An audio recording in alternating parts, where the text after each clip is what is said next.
La mañana siguiente fue de esas en que el cielo parece no decidirse si va a llover o no. Una luz pálida entraba por la ventana y Alba la recibió con el mismo gesto de siempre, recogiendo su cabello, atándose el delantal, encendiendo el fogón. Mientras ponía a calentar un poco de agua, recordó las palabras de Ramiro del día anterior, sus ojos acusadores, esa frase que se le quedó grabada: «Desde que te traje, todo se rompió». La repitió en silencio, no para creerla, sino para medir cuánto dolía. El pueblo amanecía con la misma rutina de siempre: gallos cantando a destiempo, perros mirando sin mucha esperanza, mujeres barriendo la tierra como si se pudiera limpiar la tristeza. Alba salió con una bolsa de tela en la mano para comprar unas pocas cosas. En la tienda, los murmullos ya estaban despiertos antes que el pan. Una señora la vio entrar y bajó la voz de inmediato. «Dicen que la noche pasada se escucharon cosas raras por su casa», susurró a otra. «¿Ves? Eso no es normal», respondió la otra, pero ambas sabían que Alba escuchaba todo. Ella fingió no oír. Pidió harina, azúcar y un poquito de café. Puso las monedas sobre el mostrador, tratando de no mirar la balanza que siempre marcaba menos cuando era para ella. La dueña de la tienda la examinó de pies a cabeza. «¿Y Ramiro?», preguntó con tono mordaz. «Dicen que ya casi no se le ve trabajando». «Debe de andar buscándose el día como puede», respondió Alba tranquila. «O tal vez ya se cansó de cargar lo que no le corresponde», remató la mujer, dejando caer el comentario como quien deja caer una piedra en un pozo. Alba recogió la bolsa sin responder. Sabía que cualquier palabra de su boca sería usada después para adornar chismes. De regreso a casa, sus pies levantaban pequeños remolinos de polvo en el camino. De pronto, sintió que alguien la miraba. Volteó y encontró a un grupo de muchachos sentados en la esquina, riéndose bajo. Uno de ellos dijo en voz no tan baja: «A esa no la mires mucho, que trae sombra pegada». Los demás se rieron. Alba sintió un nudo en la garganta, pero siguió caminando. Si se detenía a defenderse de cada veneno, no avanzaría nunca. Cuando cruzó la puerta de su casa, el aire era distinto. No sabía explicarlo. Tal vez era solo el contraste entre la hostilidad del pueblo y el silencio del hogar. Tal vez era algo más. Andrés estaba sentado en el suelo, con unos palitos alineados como si fueran soldados.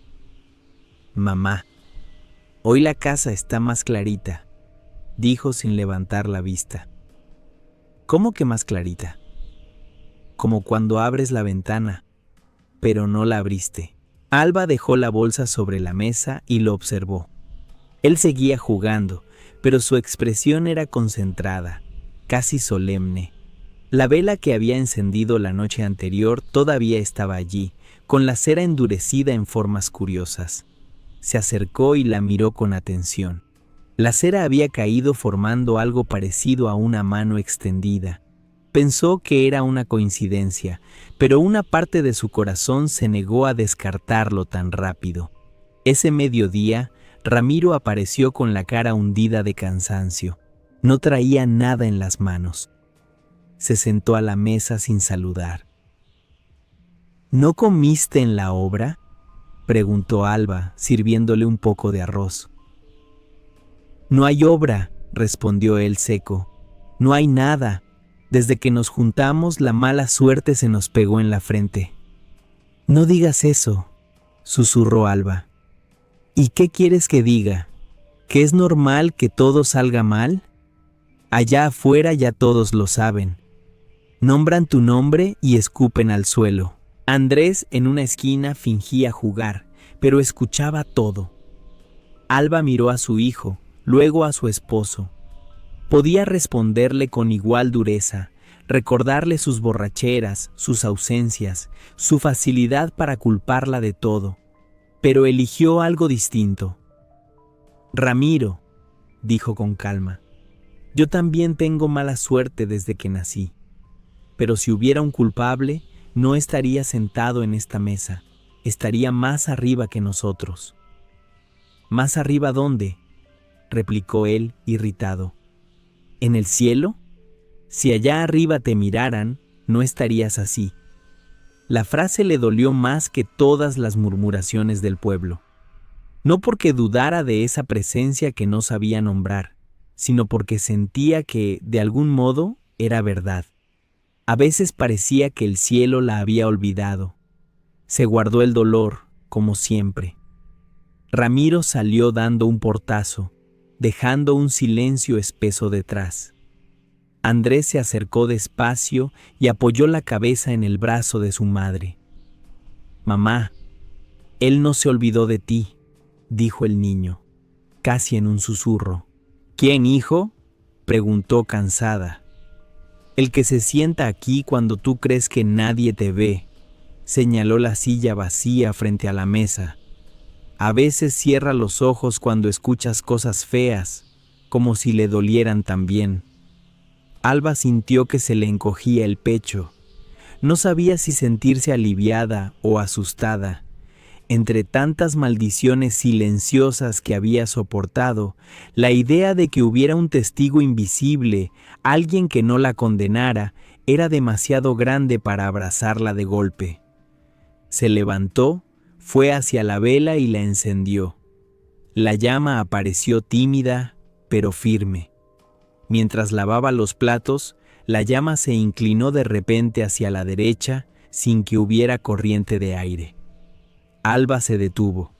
En ese mismo instante, un vaso mal colocado en el borde de la mesa empezó a deslizarse, como si fuera a caer. Ella alcanzó a girarse y lo sostuvo justo a tiempo. La llama volvió a su posición normal.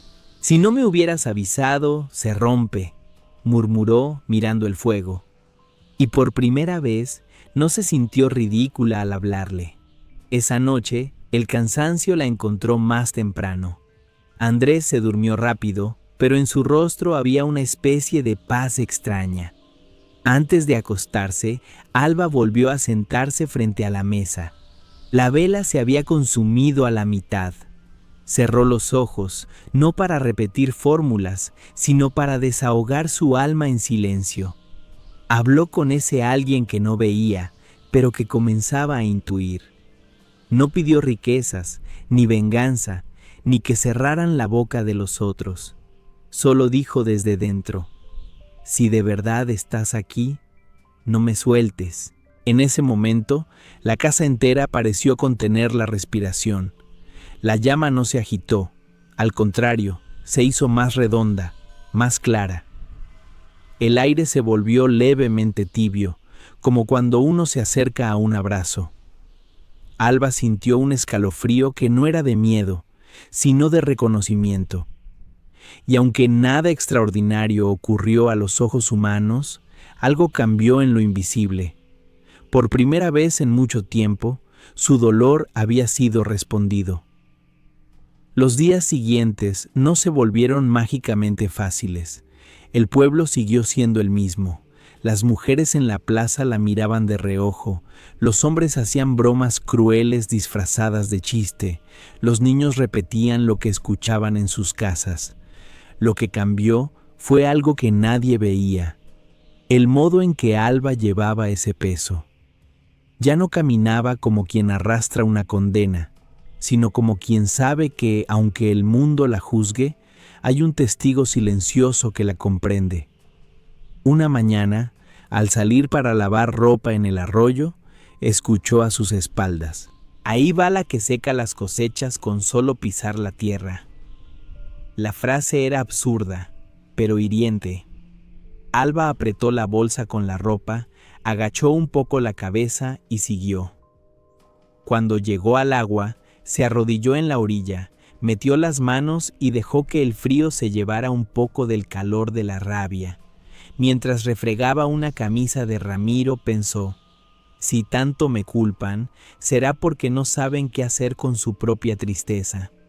Y sin darse cuenta, levantó la vista al cielo nublado, como esperando confirmación. De regreso, algo la sorprendió al entrar en casa.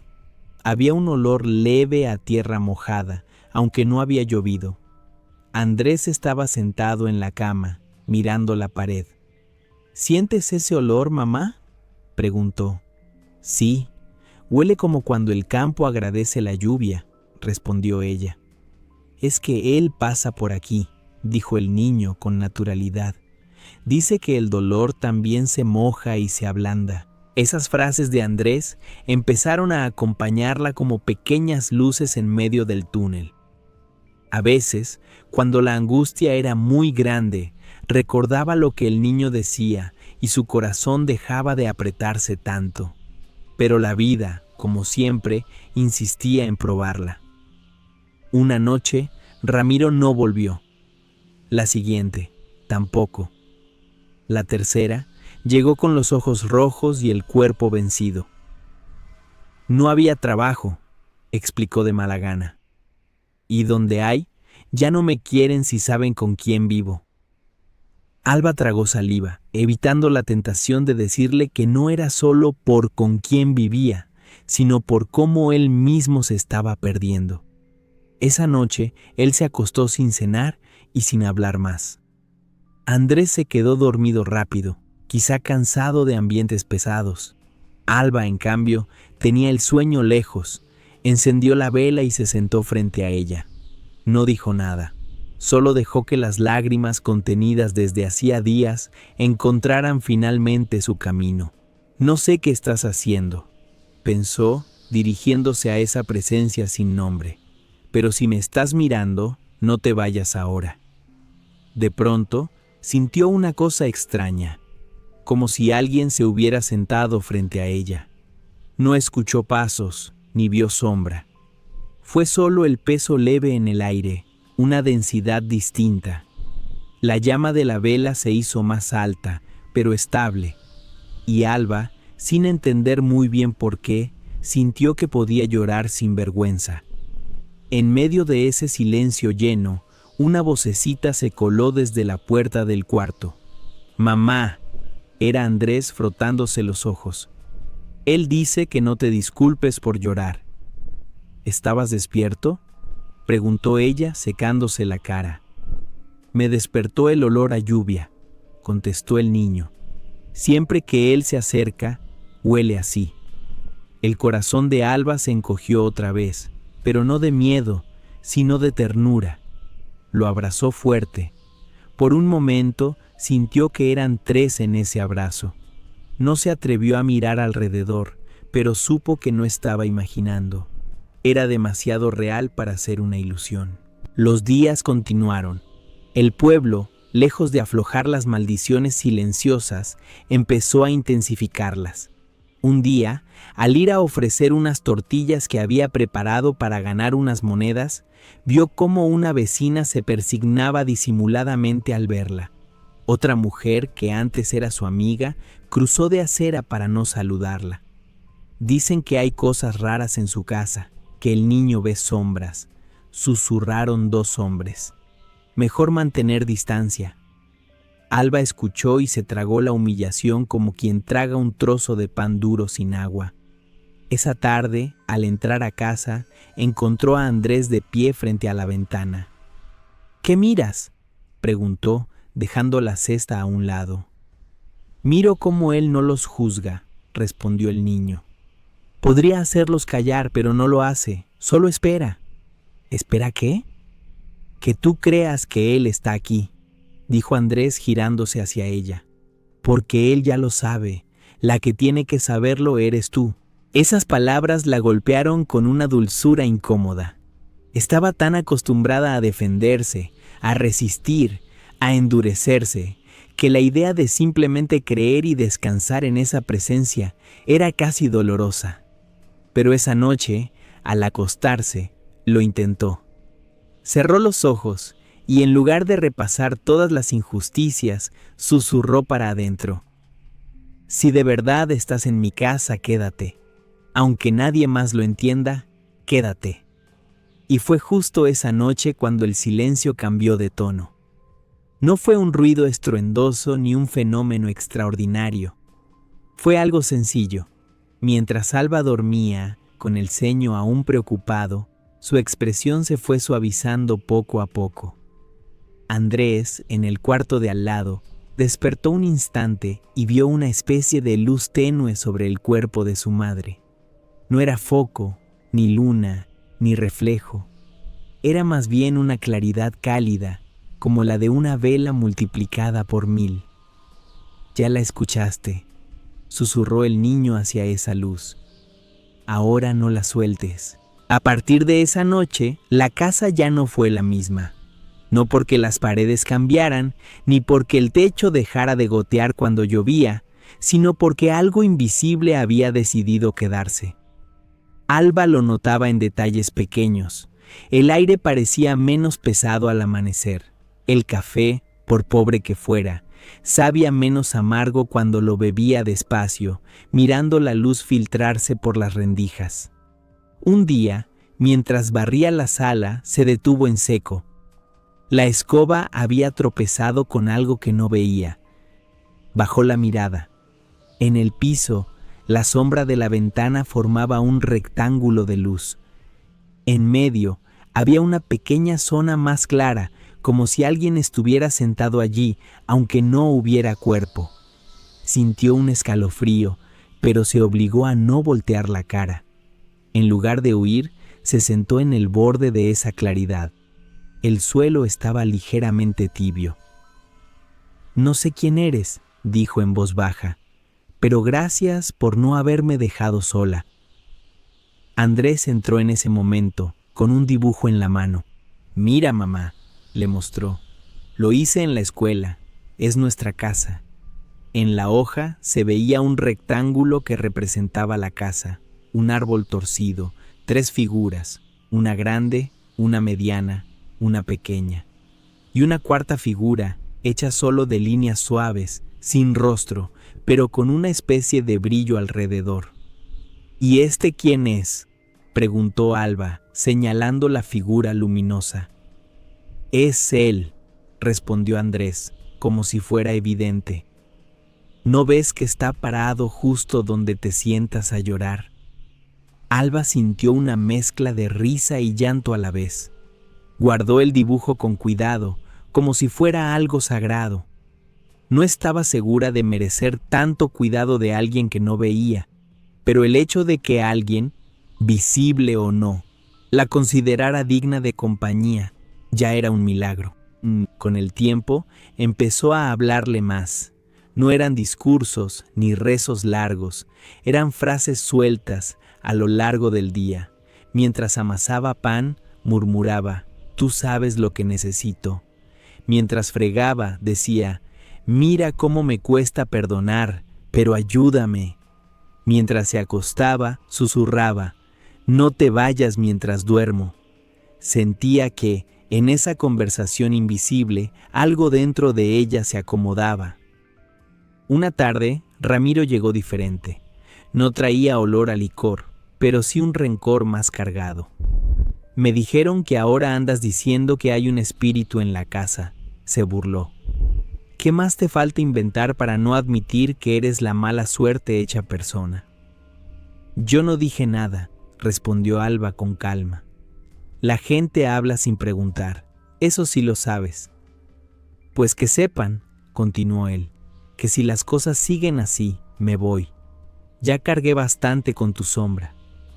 Esa frase le atravesó el alma. No iba a suplicar, ya había suplicado demasiado en la vida. Amor, respeto, pequeños gestos. En cambio, se fue a la cocina, encendió la vela y se sentó. El corazón le dolía, pero la llama estaba tranquila, recta. «¿También vas a dejar que él se vaya?», preguntó por dentro. «Si se va, me quedo sola con los que me señalan». En ese momento, Andrés se asomó por la puerta. «Mamá», dijo, «él dice que no te quedas sola con nadie, que con él ya es multitud». Ramiro escuchó desde el cuarto y bufó. «Están locos los dos», resopló. Una hablando con velas, el otro con amigos imaginarios. Esa noche, mientras Ramiro dormía con la espalda vuelta hacia Alba, ella se quedó mirando el techo. Las goteras formaban pequeños mapas sobre las tablas. Cerró los ojos y de pronto sintió algo que la sorprendió, una especie de calor en el pecho, subiendo despacio, como cuando uno recuerda un momento de alegría en medio de la tristeza. Era extraño, porque no tenía nada concreto para alegrarse, y sin embargo, ahí estaba esa sensación, creciendo suave. Abrió los ojos y la habitación estaba igual de oscura, pero no se sentía vacía. Apoyó la mano en el pecho y sin pensarlo dijo: «Si eres tú, sigue. Aunque yo todavía no entienda, sigue».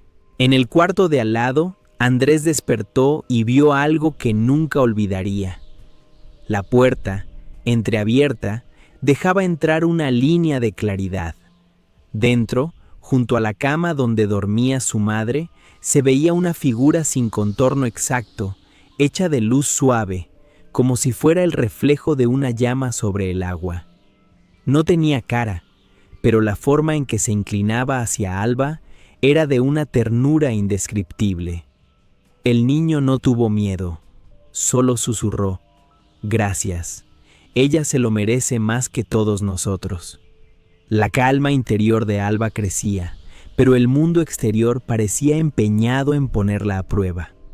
Un rumor nuevo empezó a correr por el pueblo, que en su casa pasaban cosas raras, que se veían luces, que el niño hablaba solo. Lo que para ella era consuelo, para ellos era motivo de más desconfianza. Una tarde, al ir a buscar agua, un hombre la detuvo en el camino. «Mire, señora», dijo con falsa cortesía, «la gente está inquieta. Dicen que usted atrae cosas. No está bien que el niño ande viendo lo que ve». Alba lo miró a los ojos por primera vez en mucho tiempo. «Lo que ve mi hijo no hace daño a nadie», respondió. «El odio que ustedes llevan, sí». El hombre se quedó descolocado. No esperaba respuesta. Murmuró algo incomprensible y se fue. Ella siguió su camino, temblando por dentro, pero de pie. Ramiro, sin embargo, estaba cada vez más revuelto. Se sentía humillado por los comentarios y en lugar de ponerse del lado de su familia, se dejaba arrastrar por el orgullo. «Me dicen que tu espíritu es el que no me deja conseguir trabajo», le reprochó una noche. «Que quien se acerca a ti termina hundido». «Te hundes solo cada vez que crees esas cosas», dijo Alba cansada. «El que está aquí no viene a destruir, viene a sostener lo que ustedes rompen». «¿Ves? Eso», gritó Ramiro. «Ya hablas como loca». En un arranque de ira, tomó la vela encendida y la apagó de un soplido brusco. La habitación quedó en total oscuridad. «¡Basta con tus juegos!», rugió. «Quiero esta casa limpia de tus imaginaciones». Alba sintió un golpe en el pecho. Por un segundo, tuvo miedo de que, junto con la llama, se fuera también esa presencia. Pero el aire seguía tibio, y, desde la esquina más oscura, una paz invisible se desparramó, como si alguien extendiera un manto. De pronto, Andrés apareció en la puerta. «Papá, no grites así», dijo con lágrimas en los ojos. «Él no se va porque tú soples». «¿Quién es él?», se burló Ramiro. «Dímelo, quiero verlo». Andrés lo miró con tristeza. «No lo vas a ver así», susurró. «Con esa rabia en los ojos no ves nada». Esa noche, la tensión fue tan grande que el aire parecía cortarse con cuchillo. Ramiro se encerró en el cuarto dando portazos. Alba se sentó en la cocina, a oscuras, respirando hondo.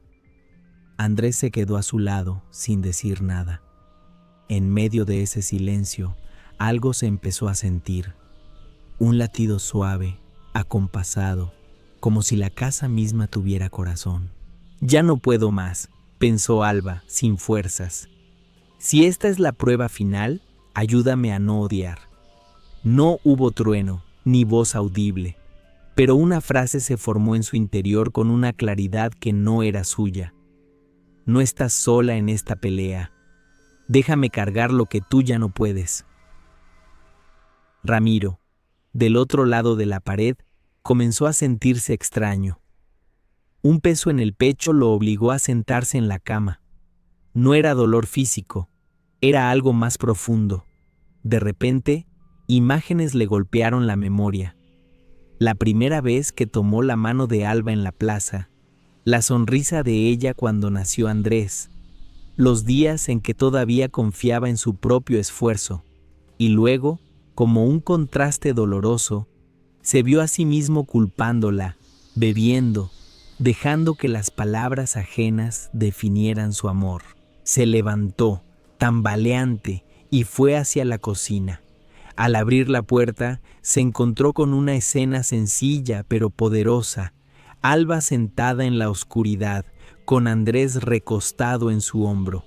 No había luz, pero él percibió algo parecido a un resplandor silencioso en el aire. Se quedó paralizado. Intentó decir. Las palabras no salían. En ese momento, la vela que había apagado de un soplido se encendió sola. La llama brotó pequeña, humilde, pero viva. Ramiro dio un paso atrás, con los ojos abiertos de par en par. ¿Viste?, susurró Andrés. Él no se apaga con tu rabia. Ramiro cayó de rodillas, no porque entendiera todo, sino porque ya no podía sostener todo lo que había negado. Alba lo miró con el corazón dividido entre el dolor y la compasión. El ambiente se volvió espeso, pero no de conflicto, sino de algo que parecía decisión. La casa entera estaba asistiendo a un momento que ninguno de los tres olvidaría. Ramiro se quedó en el piso, con las manos en el rostro. Respiraba agitado, como alguien que ha corrido mucho sin moverse del sitio.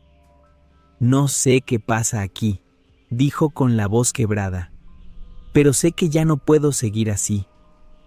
Alba lo miró en silencio. Había esperado muchas cosas de él a lo largo de los años. Palabras bonitas, gestos de cariño, incluso disculpas. Sin embargo, en ese instante, lo único que deseaba era verdad. «Pasa que no estás solo en tu rabia», respondió ella suave. «Yo tampoco estaba sola en mi dolor». Ramiro levantó la mirada. «¿Y tú crees que ese espíritu o lo que sea que esté aquí puede querer algo conmigo? Después de todo lo que he dicho, de todo lo que he hecho». Andrés se acercó y se sentó frente a él. «Él no vino por los buenos», dijo el niño. «Vino porque aquí había demasiado peso para que ustedes lo cargaran solos». El silencio que siguió fue distinto a todos los anteriores. No era silencio de castigo, ni de desprecio, ni de cansancio. Era silencio de espera, como si alguien, estuviera dejando espacio para que Ramiro eligiera. Empezó él, titubeante. Yo repetí lo que decían afuera porque era más fácil que mirarme adentro. Era más sencillo culparte a ti, Alba, que admitir que también fallé. Me escondí detrás de las maldiciones del pueblo, como un niño detrás de la falda de la madre. Alba cerró los ojos un instante. Esas palabras eran una herida y una cura al mismo tiempo. «No eres el único», susurró. «Yo también me creí esas maldiciones. Pensé que tal vez sí merecía todo lo que me pasaba, hasta que alguien empezó a tratarme como si yo fuera importante». Ramiro frunció el ceño. «¿Quién?» «El que se sienta ahí», respondió ella señalando la silla frente a la vela. «El que tu hijo ve mejor que nosotros». De pronto, Andrés alzó la cabeza con una expresión de sorpresa. Sus ojos se clavaron en un punto detrás de Alba. «Mamá», susurró, «ahora sí quiere que lo veas». Ella se giró despacio. No vio ninguna figura clara, ningún rostro, ningún cuerpo. Lo que vio fue que todo en la habitación parecía más vivo: la madera, la llama, incluso el aire. Y sintió, más que vio, que alguien estaba de pie allí, tan real como ellos, pero hecho de una materia que sus ojos todavía no podían descifrar. No hizo falta verlo.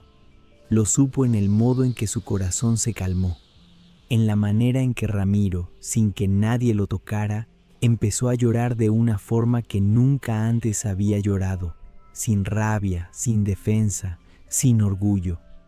Lloró como un niño que por fin se sabe descubierto y al mismo tiempo perdonado. «Perdóname», dijo mirando a Alba, «por todas las veces que dejé que el pueblo hablara más fuerte que mi amor». «Perdóname tú», respondió ella, «por cargar sola cosas que podríamos haber compartido». Andrés, con una seriedad extraña en un niño, añadió: «Él dice que el perdón limpia más que el agua del río». La vela, en ese instante, ardió con más fuerza, no para deslumbrarlos, sino como un aplauso silencioso. La casa, tan acostumbrada a ecos de insultos, de culpas, de susurros venenosos, se llenó de otro tipo de sonido, el de respiraciones que se sincronizan, el de corazones que bajan la guardia, el de la esperanza volviendo a tener espacio. Las maldiciones silenciosas del pueblo no desaparecieron de la noche a la mañana. Al día siguiente, el mundo siguió sus rutinas de siempre.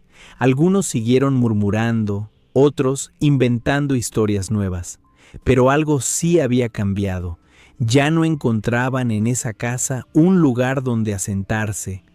Rebotaban contra algo que no entendían. Alba, al escuchar desde la distancia esos comentarios, ya no se encorvaba por dentro. Sabía que no eran verdad. Sabía que en la intimidad de su hogar había alguien que la llamaba por otro nombre, un nombre que no se oía con los oídos, sino con el alma: amada, no maldita. Una tarde, mientras preparaba pan, sintió una caricia suave en la mano.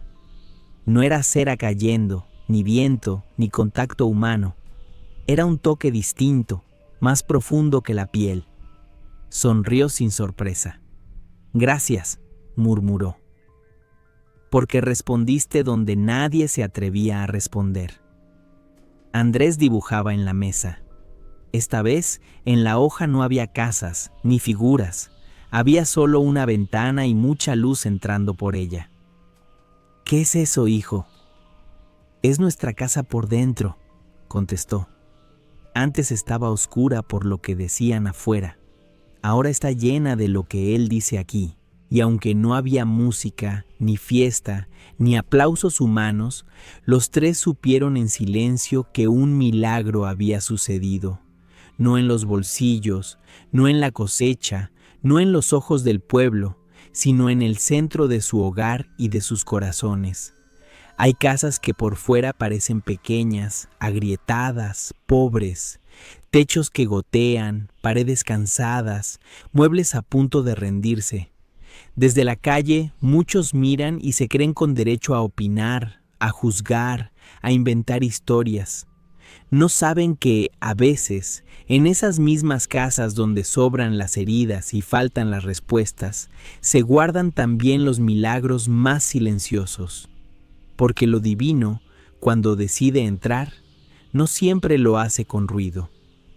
A veces entra en la forma de una vela que no se apaga, de un niño que ve más allá, de una mujer que, aún cansada, sigue creyendo que su dolor no es el final de la historia. Alba soportó maldiciones que nunca se dijeron en voz alta, pero que pesaban igual que una piedra sobre el pecho. Soportó miradas que la reducían a un rumor, palabras que la culpaban de todo lo que otros no se atrevían a mirar en sí mismos. soportó incluso el silencio de quien prometió estar a su lado. Pero en medio de todo eso, ocurrió algo que el pueblo nunca llegó a entender. El espíritu se instaló en su casa, no para hacer espectáculo, ni para asustar a nadie, sino para habitar lo que otros despreciaban. Se sentó en la silla vacía, acompañó sus lágrimas, sostuvo sus manos temblorosas, suavizó el corazón endurecido de Ramiro, llenó de luz los ojos de Andrés. Y así, en aquella vivienda que muchos señalaban como maldita, se dio la vuelta al cuento. La maldición no estaba dentro, estaba en las bocas que hablaban sin amor. La bendición, en cambio, se quedó pegada a las paredes, al suelo, a la mesa, al corazón de esa mujer que, aún rota, se atrevió a abrirle la puerta a una presencia que no podía ver, pero sí sentir. Porque al final, no fueron las voces del pueblo las que tuvieron la última palabra, sino una voz más suave, más antigua, más fiel, que le susurró al oído, noche tras noche: tu hogar no es el eco de las maldiciones que te lanzan, sino el lugar donde yo decido responder.